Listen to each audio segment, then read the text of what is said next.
Hello everyone, আমি বাড়িতে প্রায় দিন চেষ্টা করি একটা স্যালাড খাওয়ার, যেটাতে প্রচুর পরিমাণে প্রোটিন রয়েছে আর রয়েছে হাই ফাইবার। আজকে আমি এসেছি আমার বাবার বাড়িতে, ভাবলাম এদেরকে সবাইকে আমি সেই স্যালাডটা তৈরি করে খাওয়াই। তো এর জন্য যা যা লাগছে আমি পুরো প্রসেসটা তোমাদের সাথে শেয়ার করছি। তো প্রথমে লাগছে একটা খালি বোল। এর মধ্যে যে মেন ইনগ্রেডিয়েন্টস যাচ্ছে সেটা হচ্ছে আমি নিয়ে নেব টক দই। যে যতটা পরিমাণে স্যালাড বানাবে ঠিক সেই পরিমাণে টক দই নিয়ে নেবে।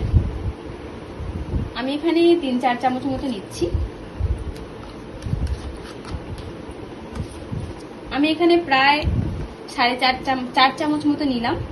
আর এরপর যেটা লাগছে সেটা হচ্ছে গাজর গ্রেট করা, আমি পুরোটা দিয়ে দিচ্ছি। শসা গ্রেট করে রেখেছিলাম, তো সেটাও আমি এখানে পুরোটা দিয়ে দেব।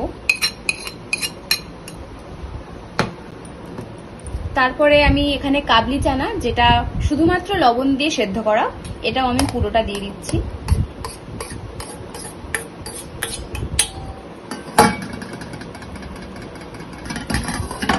তারপরে দেবো চিয়া সিডস, যেটা আগের দিন রাত্রে ভিজিয়ে রাখলে ভালো হতো, বাট আমার মনে ছিল না, আমি এই আধ ঘন্টা 1 ঘন্টা আগে ভিজিয়েছি, তো এটাও আমি পুরোটা দিয়ে দেবো।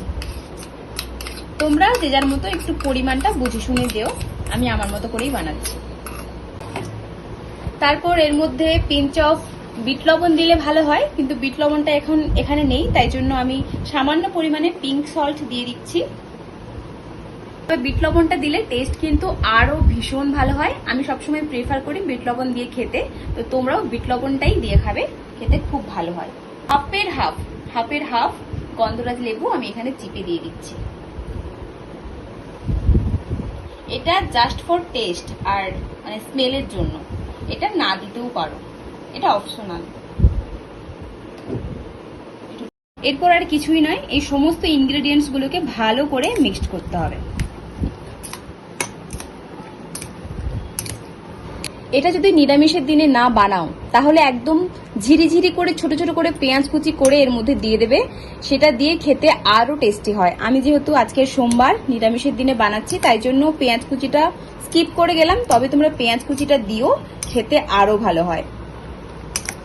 যারা ওয়েট মেনটেন করছো তাদের খাওয়ার তালিকাতে প্রোটিন আর ফাইবার থাকাটা ভীষণ পরিমাণে দরকার, তো তোমরা এই স্যালাডটা বাড়িতে অবশ্যই ট্রাই করে দেখতে পারো।